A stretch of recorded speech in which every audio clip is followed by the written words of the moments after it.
5 നൂറ്റാണ്ടിന് മുമ്പ് വിരചിതമായ മുഹീദ്ദീൻ മാല ആത്മീയമായ ചർച്ചകൾക്ക് പുറമെ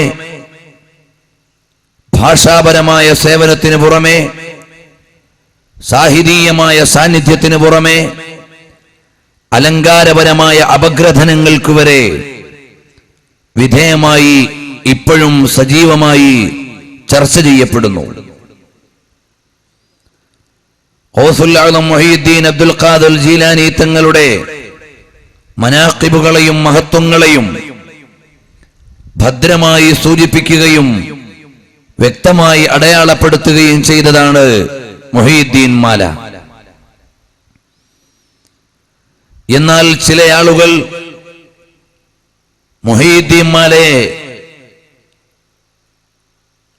അപകീർത്തിപ്പെടുത്തുവാനും ഏകദൈവ വിശ്വാസത്തിന് വിരുദ്ധമായ ഒരു മാലയായി ചിത്രീകരിക്കാനും പാരായണം ചെയ്യപ്പെടാത്ത അല്ലെങ്കിൽ പാരായണ പുണ്യമില്ലാത്ത, പാരായണം കൊണ്ട് ദോഷം ലഭിക്കുന്ന ഒരു മാലയായി തള്ളിമാറ്റാനുമുള്ള ശ്രമങ്ങൾ പലപ്പോഴും നടന്നിട്ടുണ്ട്. കോഴിക്കോട്ടുകാരൻ ഖാദി മുഹമ്മദ് റഹിമഹുല്ലാഹ് മഹാനവറുകളുടെ ഇംഗിതത്തിനും ഇഷ്ടത്തിനും താൽപര്യത്തിനും അനുസൃതമായി ശൈഖ് അവറുകളെ കുറിച്ചുള്ള അപദാനങ്ങളെ അതിരുകടന്ന് എഴുതി വെച്ചതാണ് എന്ന ചില ആരോപണങ്ങൾ മാലയെക്കുറിച്ച് പലരും പറഞ്ഞു. യഥാർത്ഥത്തിൽ ഗൗസുൽ ആലം തങ്ങളെ കുറിച്ച് എഴുതിയ മാലയിലെ മുഴുവൻ പരാമർശങ്ങളും ഒരെണ്ണം പോലും മഹാനവറുകളുടെ ഭാഗത്തു നിന്ന് ഉള്ളതല്ല എന്ന് അതേ രചനയിൽ തന്നെ പറയുന്നുണ്ട്. ഗൗസുൽ ആലം തങ്ങളെ കുറിച്ച് ഞാൻ ഈ എഴുതിയതൊന്നും എന്റേതല്ല, ഇതെല്ലാം സ്വീകാര്യമായ ചരിത്രാവലംബങ്ങളിൽ നിന്ന് സ്വാംശീകരിച്ച് മനോഹരമായി ക്രോഡീകരിക്കുക മാത്രമാണ് ഞാൻ ചെയ്തിട്ടുള്ളത് എന്ന് രചയിതാവായ ഖാദി മുഹമ്മദ് അവറുകൾ പറയുന്നുണ്ട്. അതുകൊണ്ട് തന്നെ ഇന്നും അത് വിലയിരുത്തുകയും പഠിക്കുകയും ചെയ്യാവുന്ന വിധം സുതാര്യവും സുലഭവുമായ അവലംബങ്ങളെ ആസ്പദിച്ചുകൊണ്ടാണ് ഖാദി മുഹമ്മദ് അവറുകൾ ഇത്തരം ഒരു രചന നിർവഹിച്ചിട്ടുള്ളത്. മാലയിൽ തന്നെ വ്യക്തമായി അത് പറയുന്നുണ്ട്. അവർ ചൊന്നേ ബൈത്തീന്നും ബഹ്ജാകീതാബീന്നും അങ്ങീനെ തക്മീല തന്നിന്നും ചൊന്നോവർ. ഞാൻ ഈ മാലയിൽ ഗൗസുൽ ആലം തങ്ങളെ കുറിച്ച് പറഞ്ഞത് മുഴുവനും മഹാനവറുകൾ ചൊല്ലിത്തന്ന ബൈത്തുകളിൽ നിന്ന് സ്വീകരിച്ച വിഷയങ്ങളാണ്. രണ്ടാമത് ബഹജത്തുൽ അസ്റാർ എന്ന ഇമാം ഷത്നൂഫിയുടെ ഗ്രന്ഥത്തിൽ നിന്നാണ്. മഹാനവറുകളാണെങ്കിലോ ഹദീസ് പഠന മേഖലയിൽ നിവേദന രംഗത്ത് സ്വീകാര്യനായ പണ്ഡിതനാണെന്ന് ഇബ്നു ഹജർ അൽ അസ്ഖലാനി റഹിമഹുല്ലാഹ് അദ്ദുററുൽ കാമിനയിൽ പഠിപ്പിച്ചു തന്ന അല്ലെങ്കിൽ വ്യക്തിത്വം വെളിവാക്കി തന്ന മഹാനാണ് ഇമാം ഷത്നൂഫി.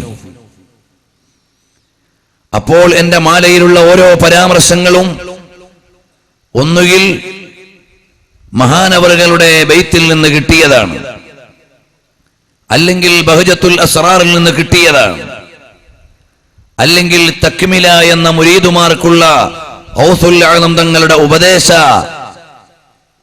സംക്ഷിപ്തത്തിൽ നിന്ന് ലഭിച്ചതാണ്.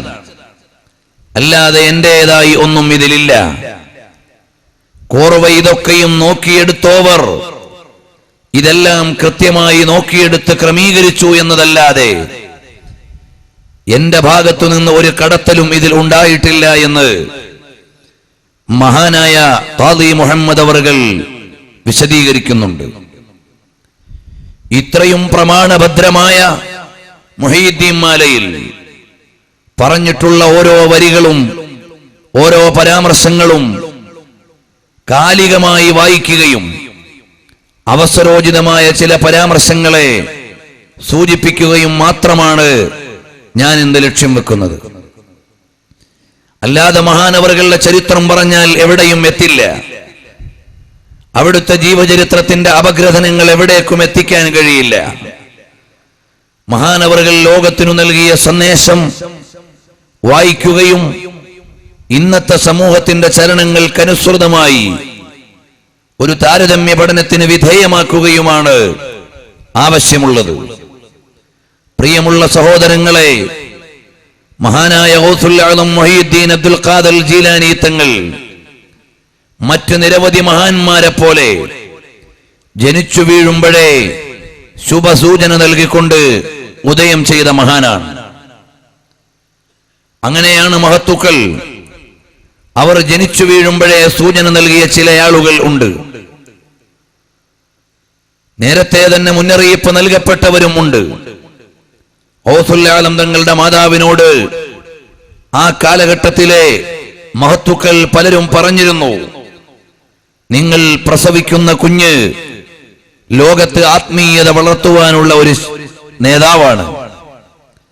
ഒരു നേതാവിനെയാണ് നിങ്ങൾ ലോകത്തിന് സമ്മാനിക്കാൻ പോകുന്നത് എന്ന് ജന്മത്തിന് മുമ്പേ പലരും മാതാവിനോട് മുന്നറിയിപ്പ് നൽകി. ഇതുപോലെ ശുഭസൂചനകൾ പലതും ലഭിച്ച മഹാൻ ജനിച്ചു വീഴുമ്പോൾ തന്നെ ലോകം ശ്രദ്ധിക്കുകയാണ്. കാരണം അമ്മഞ്ഞെയ്യുമ്പുന്ന കാലത്ത് റമദാൻ പകലുകളിൽ ഈ മോൻ മാതാവിന്റെ മുല സ്വീകരിക്കുന്നില്ല, മാതാവിൽ നിന്ന് പാല് കുടിക്കുന്നില്ല. അപ്പോഴേ ജനങ്ങൾക്കെല്ലാം വ്യത്യസ്തത ബോധ്യമായി. ഇങ്ങനെയുള്ള മഹാനവറുകൾ അവിടുത്തെ ജനനം മുതൽ, ബാല്യം മുതൽ, കൗമാരം മുതൽ, യൗവനം മുതൽ, സേവന വഴികൾ മുതൽ എല്ലാം കൃത്യമായി ഗഹനമായി പഠന വിധേയമാക്കേണ്ടതാണ്. അള്ളാഹുവിന്റെ തൗഫീഖ് കൊണ്ട് 6 മണിക്കൂറോളം മഹാനവറുകളെ കുറിച്ച് മാത്രം പ്രസംഗിച്ച സീഡികൾ ഉണ്ട്. ഇപ്പോൾ ഞാൻ വിശദാംശങ്ങളിലേക്ക് കടക്കുന്നില്ല. മഹാനായ ഗൗസുൽ ആലം മുഹീദ്ദീൻ അബ്ദുൽ ഖാദിർ ജീലാനി തങ്ങൾ ആനുകാലിക സമൂഹത്തിന് നൽകുന്ന സന്ദേശങ്ങൾ, അതിനെയാണ് അറിയേണ്ടത്. ലോകത്ത് മുഴുവനും ഇസ്ലാമിക പ്രബോധന രംഗത്ത് ഏറ്റവും കൂടുതൽ സ്വാധീനം ചെലുത്തിയത് ആരാണ്? മഹാന്മാരായ ഔലിയാക്കളാണ്. ചില ആളുകൾ മനസ്സിലാക്കി, ഞങ്ങളുടെ പരിഭാഷ കൊണ്ട്, ഞങ്ങളുടെ സമ്മേളനം കൊണ്ട്, ഞങ്ങളുടെ വ്യവസ്ഥാപിതമായ പ്രവർത്തനങ്ങൾ കൊണ്ട്, ഞങ്ങളുടെ സിസ്റ്റമാറ്റിക് കോൺഫറൻസുകൾ കൊണ്ട് ആണ് ലോകത്തൊക്കെ ഇസ്ലാം പ്രചരിച്ചത് എന്ന്. അല്ല, ലോകവ്യാപകമായി നോക്കിയാൽ ഇസ്ലാമിന്റെ പ്രചാരണം മഹാന്മാരായ ഔലിയാക്കളുടെ സ്വാധീനമാണ്. നിങ്ങൾ നോക്കൂ, ഇന്ത്യ മഹാരാജ്യത്ത് കേരളം ഒന്ന് മാറ്റി നിർത്തിയാൽ കേരളത്തിലേക്ക് Malik bin Dinar, Malik bin Habib റളിയല്ലാഹു അൻഹും മഹാനവറുകളിലൂടെയാണ്, മഹാന്മാരുടെ സംഘത്തിലൂടെയാണ് ഇസ്ലാം എത്തിച്ചേരുന്നത്. എന്നാൽ നോർത്ത് ഇന്ത്യയിൽ മുഴുവനും ഇസ്ലാം എത്തിച്ചേരുന്നത് ഖാജ മുഈനുദ്ദീൻ അൽ ചിശ്തി അൽ അജ്മീരി അസ്സഞ്ചരി മഹാനവറുകളിലൂടെയാണ്. മഹാനവറുകളുടെ ചിശ്തി മാർഗത്തിലൂടെയാണ് ഉത്തരേന്ത്യയിൽ മുഴുവനും ഇസ്ലാം വ്യാപകമാകുന്നത്. ഇന്ത്യ മഹാരാജ്യത്തിന്റെ തലസ്ഥാനമായ ഡൽഹിയിലേക്ക് ചെന്നാൽ ആ ഡൽഹിയുടെ ഹൃദയഭാഗമായ നിസാമുദ്ദീൻ എന്നറിയുന്ന നിസാമുദ്ദീൻ, ബഹുമാനപ്പെട്ട നിസാമുദ്ദീൻ ഔലിയ റളിയല്ലാഹു അൻഹുവിന്റെ സാന്നിധ്യമാണ് വിളിച്ചു പറയുന്നത്. ഇന്നും നിസാമുദ്ദീൻ ഔലിയ ദർഗയിലേക്ക് ആയിരങ്ങൾ, പതിനായിരങ്ങൾ വന്നു ചേർന്നുകൊണ്ടിരിക്കുകയാണ്. ഇന്നും ഡൽഹിയിൽ രാജാവിനെ പോലെ കിടക്കുകയാണ്. മഹാനവറുകളുടെ ഉരുവായിരുന്നു അല്ലാമത്തുൽ ഫിർദൗസി റഹ്മത്തുള്ളാഹി അലൈഹി. ആത്മീയ മാർഗത്തിലെ നേതാവാണ്. ഡൽഹിയിലെ കുത്തബ് മിനാറിന്റെ പിന്നാമ്പുറത്ത് വിശ്രമിക്കുന്നു ബഖ്തിയാരിൽ കാക്കി അദ്ദഹ്ലവി റഹ്മത്തുള്ളാഹി അലൈഹി. മഹാനവർകൾ ഖാജ മുഈനുദ്ദീൻ ചിശ്തി റളിയല്ലാഹു അൻഹുവിന്റെ മുരീദുമാരിൽ ഒരാളാണ്. വലിയ ആശിഖുർ റസൂലാണ്. ഇമാം ഷാവലിയുല്ലാഹി ദഹ്ലവി അഖ്ബാറുൽ അഖ്യാർ എന്ന ഗ്രന്ഥത്തിൽ മഹാനവറുകളെ കുറിച്ചുള്ള നിരവധി പരാമർശങ്ങൾ വളരെ വ്യാപകമായി നടത്തുന്നുണ്ട്. അവിടുത്തെ ബാല്യകാലം, അവിടുത്തെ സ്നേഹലോകം, അവിടുത്തെ ഇടപെടലുകൾ മഹാനായ ബഖ്തിയാരിൽ കാക്കി ദഹ്ലവി റളിയല്ലാഹു അൻഹു ഗുരുവര്യരായ ഖാജ മുഈനുദ്ദീൻ തങ്ങളിലേക്ക് ചെന്നു ഇടയിൽ വെച്ച്. അപ്പോഴേക്ക് കൂടെ ആളുകൾ ഡൽഹി മുഴുവനും അജ്മീറിലേക്ക് പോയി എന്നാണ്. ഡൽഹി മുഴുവനും അജ്മീറിലേക്ക് ചെന്നിട്ട് പറഞ്ഞു, ഖാജ, ഞങ്ങൾക്ക് ഈ മഹാനവറുകളെ തിരിച്ചു തരാതെ ഞങ്ങൾ പോകില്ല. അങ്ങനെയാണത്രേ മഹാനവറുകൾ അങ്ങോട്ട് തിരിച്ചു വരുന്നത്, ഡൽഹിയിലേക്ക് തന്നെ തിരിച്ചു വരുന്നത്. അല്ലാമത്തുൽ മുനീരി റഹ്മത്തുള്ളാഹി അലൈഹി മഹാനവറുകളിലൂടെയാണ് ബീഹാറിലെ ഇസ്ലാമിക ചലനങ്ങൾ നടക്കുന്നത്. അവിടെ മുഴുവനുമുള്ള ഇസ്ലാമിക മുന്നേറ്റത്തിന്റെ അസ്ഥിവാരം അല്ലാമത്തുൽ മുനീരി റഹ്മത്തുള്ളാഹി അലൈഹിയിലൂടെയാണ്. മഹാനവറുകൾ ഉമർ ബിൻ ഖത്താബ് റളിയല്ലാഹു അൻഹുവിന്റെ പേരക്കുട്ടികളിൽ ഒരാളാണ്. നിങ്ങൾ ബാംഗ്ലൂരിലേക്ക് പോയിട്ടില്ലേ? തവക്കൽ മസ്താൻ ദർഗ ഒഴിവാക്കിയിട്ട് ബാംഗ്ലൂരിനെ പറയാൻ കഴിയില്ല. മൈസൂരിലേക്ക് പോയിട്ടില്ലേ? നിരവധി ഔലിയാക്കൾക്ക് പുറമെ കാലം കണ്ട ആത്മീയ ഗുരുക്കളിൽ ഒരാളായ ടിപ്പു സുൽത്താനെ മറന്നുകൊണ്ട് പറയാൻ കഴിയില്ല. അദ്ദേഹം ആത്മീയ മാർഗത്തിൽ ഉണ്ടായിരുന്നു എന്ന് ചരിത്രം നമ്മോട് പറയുകയാണ്. അതുപോലെ ബദായൂനിൽ ചെന്ന് നോക്കിയാൽ അവിടെ മുഴുവനും ഔലിയാക്കളുടെ മദീനത്തുൽ ഔലിയ എന്നാണ് അറിയപ്പെടുന്നത്.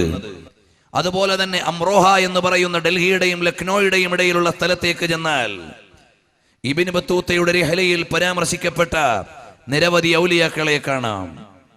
ഇങ്ങോട്ട് വന്നാൽ, തമിഴ്നാട്ടിലേക്ക് വന്നാൽ എത്ര ഔലിയാക്കളാണ്, വലിയ പണ്ഡിതന്മാരാണ്.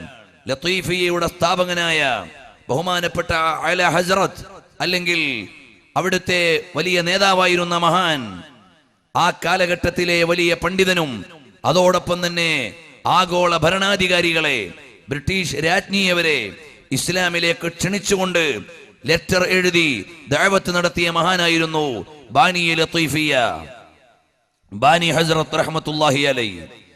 ഇതുപോലെ ഓരോ നാട്ടിലേക്കും പോയാൽ, നിങ്ങൾ പോയി നോക്കൂ സിംഗപ്പൂരിൽ, അവിടെ ഒരുപാട് പരിഷ്കാരങ്ങളുള്ള നാടാണ്. അതിന്റെ നടുവിൽ ജിഫ്രി സാദാത്തുക്കളുടെ മഖബറ കാണാം. കോഴിക്കോട് ജിഫ്രി തങ്ങന്മാരുമായി ബന്ധമുള്ളവരാണ്. പോവുക മലേഷ്യയിലേക്ക്, പൂളോ ബസാർ എന്ന് പറയുന്ന സ്ഥലമുണ്ട്. വേലിയേറ്റവും വേലിയിറക്കവും അറിഞ്ഞുകൊണ്ടേ പോയി വരാൻ കഴിയുകയുള്ളൂ. അവിടെ വിശ്രമിക്കുന്നു ഗൗസുൽ ആദം തങ്ങളുടെ പേരക്കുട്ടി ഇസ്ലാമിക ദഅവത്തുമായി അവിടെ എത്തിയവരാണ്. അതുപോലെ തന്നെ യമനിൽ പോയി നോക്കിയാൽ ജംബൽ എന്ന് പറയുന്ന ഖബർസ്ഥാനിൽ മാത്രം 300 ചില്ലാന മൗലിയാക്കൾ വിശ്രമിക്കുന്നുണ്ട്, 4ഓളം.